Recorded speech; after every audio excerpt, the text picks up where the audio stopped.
En el año 2013 se estrenó un juego de acción y supervivencia llamado The Last of Us. Gracias a su éxito, a principios del 2023, o sea 10 años después, se estrenó la serie basada en ese videojuego que lleva el mismo nombre y que este año sacó su segunda temporada. La historia está ambientada en un escenario posapocalíptico dominado por zombies que han sido infectados por un hongo mutado del género Cordyceps. Estos hongos infectan a los humanos, les quitan su autonomía, modifican su cuerpo y los convierten en zombies cuyo único objetivo es propagar al hongo. Esta serie puso en boca de todos la existencia de los hongos, sobre todo la de aquellos hongos que son patógenos.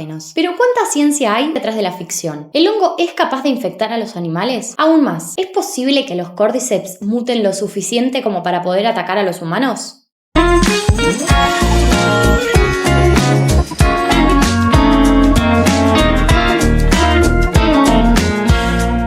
Los hongos no son plantas y a pesar que durante muchísimo tiempo se agruparon juntos, resulta que los hongos comparten más características en común con los animales que con las plantas. Por ejemplo, los hongos no hacen fotosíntesis, sino que deben degradar la materia orgánica para poder alimentarse. Además, a pesar de que las células de los hongos tienen una pared celular tal como la tienen las células vegetales, la pared celular de las células fúngicas no está constituida por celulosa, como es el caso de la pared celular de las células vegetales, sino que está constituida por quitina, que es una proteína característica de los animales. Por ejemplo, constituye el exoesqueleto de los insectos y el pelo de los mamíferos, entre otras muchas cosas. Cuando uno piensa en un hongo, lo primero que se le viene a la cabeza es esto. Pero esto es solo el cuerpo reproductor del hongo, que se denomina esporocarpo porque es el cuerpo que porta las esporas. Y el esporocarpo es relativamente pequeño si lo comparamos con el cuerpo verdadero del hongo. El cuerpo verdadero de un hongo puede extenderse a distancias muchísimo más grandes de lo que uno se imaginaría si solo considera las partes del hongo que sobresalen del sustrato en el que vive. Es muy común, sobre todo después de las lluvias, ver que salen honguitos del suelo o de la corteza de los árboles. Pero el cuerpo mismo del hongo se extiende por debajo del suelo o por adentro del árbol y recibe el nombre de micelio. El micelio es una red de hifas y cada hifa es un filamento muy fino compuesto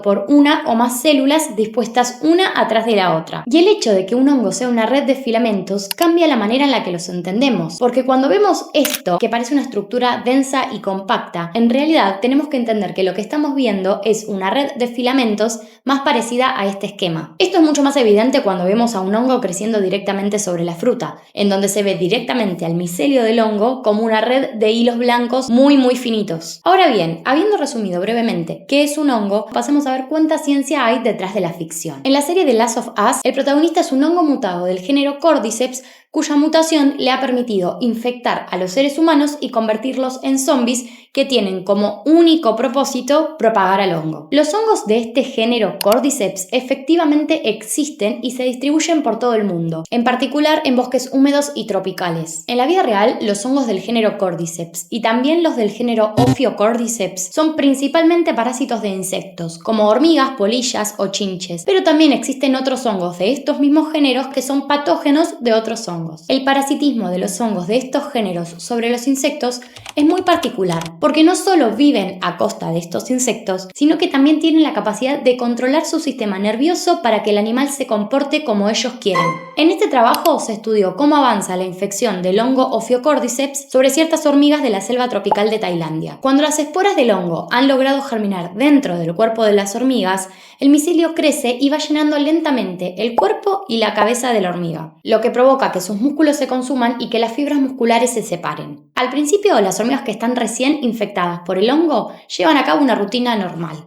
Viven en sus nidos, interactúan con otras hormigas e incluso hasta se alimentan. Pero pasados 3 a 9 días desde la infección, el micelio del hongo ha crecido lo suficiente como para poder controlar su sistema nervioso y modificar la conducta de la hormiga a gusto y piacere. Las hormigas zombies se alejan de su colonia, comienzan a deambular sin dirección y sufren convulsiones que las hacen caer desde las hojas altas de las copas de los árboles hacia el suelo fresco, húmedo y frondoso del bosque, donde se desarrollan las condiciones perfectas para que el hongo se reproduzca. Pasados unos días desde la caída, el hongo produce una contracción en la mandíbula de la hormiga, lo cual hace que la hormiga quede agarrada a una hoja como si estuviera mordiéndola. Cuando la hormiga queda fija a la hoja, efectivamente, el hongo libera veneno y termina matándola. Unos días más tarde, el hongo desarrolla sus estructuras reproductoras, es decir, sus esporocarpos, y estos salen hacia el exterior a través de la parte superior de la cabeza de la hormiga muerta. Estos esporocarpos ahora están listos para liberar sus esporas a un ambiente fresco y húmedo, ideal para que las esporas germinen y den lugar a un nuevo hongo capaz de infectar a una nueva hormiga.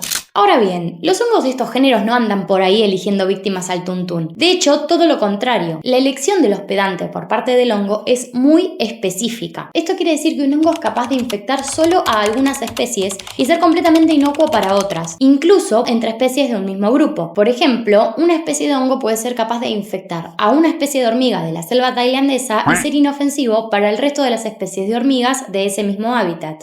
Esto porque cada especie de hongo creador de zombies ha evolucionado durante muchísimos años para poder atacar a un insecto en específico, lo cual provoca que una cepa de hongo tenga poco o nulo efecto sobre cualquier otro organismo que no sea el organismo para el cual se ha especializado. Y acá lo que todos nos preguntamos, ¿pueden los hongos de estos géneros mutar lo suficiente como para infectar a los humanos? Y la verdad que nunca digas nunca, pero las probabilidades de que ocurra lo mismo en los seres humanos es prácticamente nula. El sistema nervioso y el sistema inmune, que es el encargado de protegernos frente a patógenos, son muy distintos en los insectos y en los seres humanos, por lo que los hongos de estos géneros necesitarían un sinnúmero de mutaciones para que el mecanismo que utilizan para atacar a los insectos sea eficiente para atacar a los seres humanos. Si ya es difícil que un hongo pueda atacar a una hormiga de una especie distinta para la cual se ha especializado, pasar de un insecto a un ser humano es ciencia ficción. Literalmente. Sin embargo, en la serie se menciona que la mutación del hongo es resultado del aumento de las temperaturas ambientales debido al cambio climático. Y si bien los hongos de los géneros Cordyceps y Ophiocordyceps no representan una amenaza inminente para los seres humanos, la realidad es que el aumento de las temperaturas podría favorecer la infección de los seres humanos por otras especies de hongos. Una de las cosas que nos protege de las infecciones fúngicas graves es nuestra temperatura corporal, que se mantiene alrededor de los 36 grados centígrados, lo cual resulta demasiado caliente para la propagación de los hongos porque ellos viven en una temperatura óptima entre los 25 y los 30 grados. Pero si las temperaturas de la Tierra aumentasen, los hongos que hipotéticamente hubieran evolucionado para soportar temperaturas más cálidas en condiciones naturales podrían entonces sobrevivir en nuestro cuerpo, porque ahora la diferencia entre la temperatura ambiental y nuestra temperatura corporal no sería lo suficientemente grande como para protegernos. De hecho, en 2007 se identificó una especie de hongo capaz de infectar a los seres humanos que era hasta entonces desconocida y que entre 2011 y 2012 se encontró repentinamente en 3 continentes distintos. Esta especie se nombró Candida auris y los científicos consideran que su aparición repentina y su capacidad de infectar a los seres humanos podría deberse precisamente al aumento en las temperaturas de la Tierra. Arturo Casadevall, un experto en enfermedades infecciosas, dijo que el hongo ya estaba ahí afuera y que con los años se adaptó a temperaturas más altas hasta que pudo abrirse paso entre los seres humanos. Cuando este hongo ingresa al torrente sanguíneo, produce síntomas similares a los de una infección bacteriana. Para las personas que tienen un sistema inmunitario sano, combatirlo no suele ser un problema, pero otros no tienen tanta suerte. Los Centros Estadounidenses para el Control y la Prevención de Enfermedades han calculado que entre un 30 y un 60% de las personas que han sido infectadas con Candida auris han muerto. Pero, la posibilidad de que tuvieran un problema de salud previo hace difícil determinar el papel fundamental que el hongo tuvo en la muerte de estos pacientes. Hasta acá parecería que los hongos son terribles para el resto de los seres vivos. Sin embargo, se estima que existen hasta 5 millones de especies de hongos y si fuera cierto que son terribles para el resto de la vida, probablemente no estaríamos acá. Por lo general, y muy a mi pesar, los hongos son seres vivos ignorados por la mayoría de los seres humanos. Pero lo que no se sabe es que muchos de los hongos mantienen vivos y conectados ecosistemas vegetales enteros, que muchos de sus productos se utilizan por la medicina para producir medicamentos, y que otros tantos hongos forman parte de nuestra vida diaria mucho más de lo que jamás nos imaginamos. Los hongos que estudian a